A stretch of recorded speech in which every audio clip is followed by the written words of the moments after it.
Senator from Massachusetts. Thank you, Mr. President. Mr. President, the methane problem is not a new one. It has quickly and drastically warmed our planet since the Industrial Revolution, and today it accounts for 1/4 of global warming. We have no time to lose. In the short term, methane is more than 80 times more powerful and damaging than its better-known cousin named CO2. And while we've made more progress reducing our carbon dioxide levels, methane pollution has continued to surge in the background. Even last year, with more cars off the road and many stuck in their homes, methane pollution levels just kept rising. And it rose in record amounts. In 2020, we saw the largest ever annual increase in methane emissions. If we continue to fail to act, methane pollution from the oil and gas industry is projected to cause as much near-term global warming as 260 coal-fired power plants every year by 2025. This is a crisis brought on by humanity, but thankfully, it is one that we can solve as well by humanity.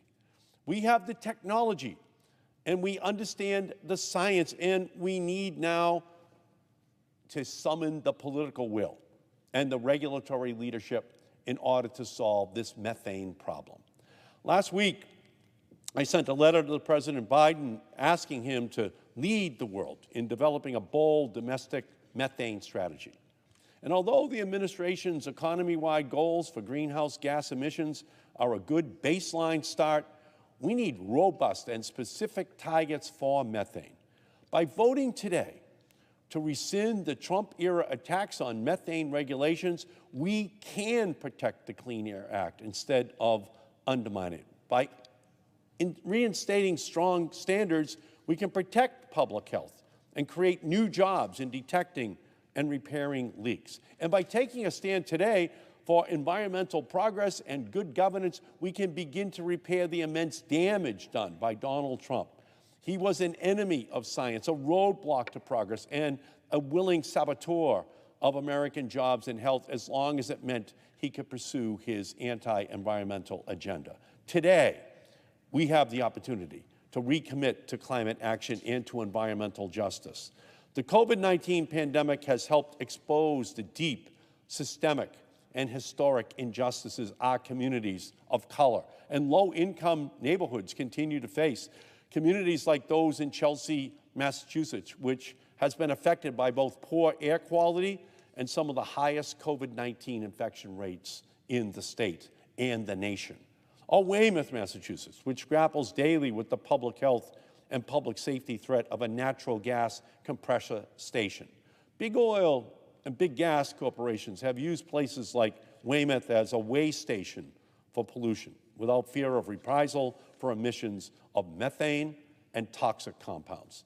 This week, we can stand up for justice for these communities instead of idly standing by. By passing this resolution on the floor this afternoon, we can make real progress for the climate, for our global community, and for all Americans that breathe different air because of their race, their zip code, or their income level. In Massachusetts, Ralph Waldo Emerson said, "Health is the first wealth."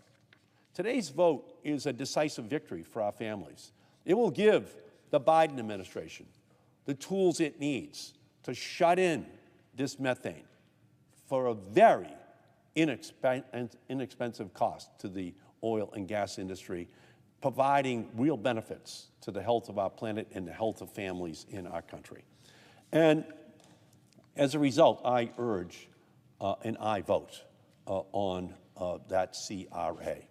And in addition, Mr. President, I would like to speak on behalf of the nominee of the Biden administration to become the administrator for the U.S. Agency for International Development, or USAID. He has a great nominee, Samantha Power, for this job. And as noted in a New Yorker profile of her, Samantha's last name, Power, comes from the Irish de poor, meaning of the poor. And fittingly, she has dedicated her entire life in service of others, using her razor-sharp intelligence and fierce advocacy as a journalist, activist, and diplomat to stand with the world's voiceless masses, all while simultaneously advancing U.S. interests by building bonds in every corner of the world. Ambassador Power has been known to be ferocious in the pursuit of justice, human rights, and democracy, always taking the time to hear other points of view with great humility.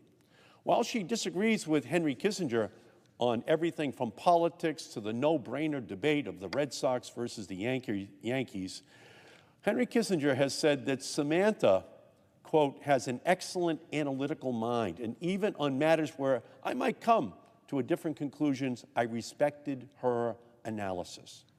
Perhaps the highest praise ever given by a Yankees fan to a member of Red Sox Nation, of which she is proudly a member.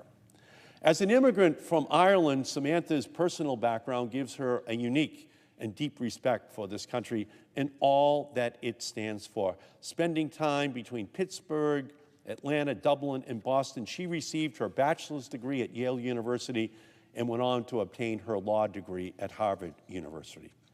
She served in several key positions during the Obama administration, including as the special assistant to the president, the National Security Council Senior Director for Multilateral Affairs and Human Rights, and notably as the youngest ever U.S. ambassador to the United Nations.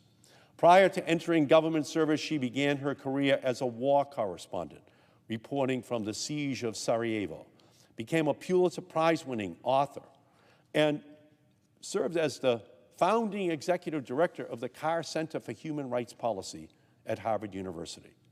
As she takes on the important work of leading USAID, the challenges that Samantha Power will face are daunting: recovering from a global pandemic, revamping the state of global democracy, tackling the climate crisis, and extending life-saving assistance to the nearly 1 billion people around the world who go to bed hungry every single night. I know of no person more qualified to take on this task. She embodies that bold red, white, and blue USAID logo, which states, "From the American people." In 2015, Samantha Power invited me to be her guest to attend His Holiness Pope Francis' address before the United Nations General Assembly. For two Irish Catholics from Massachusetts, it was the experience of a lifetime. On that day, Pope Francis spoke of the need for compassion, inclusivity, and action to tackle the world's shared challenges. Samantha's career personifies each of these qualities, and I know she will take her compassion, inclusivity, and unwavering desire for action to achieve great things for the people of the United States and for the world at USAID. There's no one better qualified ever to serve as the head of this agency, and I just, with the greatest of enthusiasm, recommend an aye vote for every member of the United States Senate on her confirmation as our director, as our administrator of this great group that serves in every country around the world. And Mr. President, I yield back.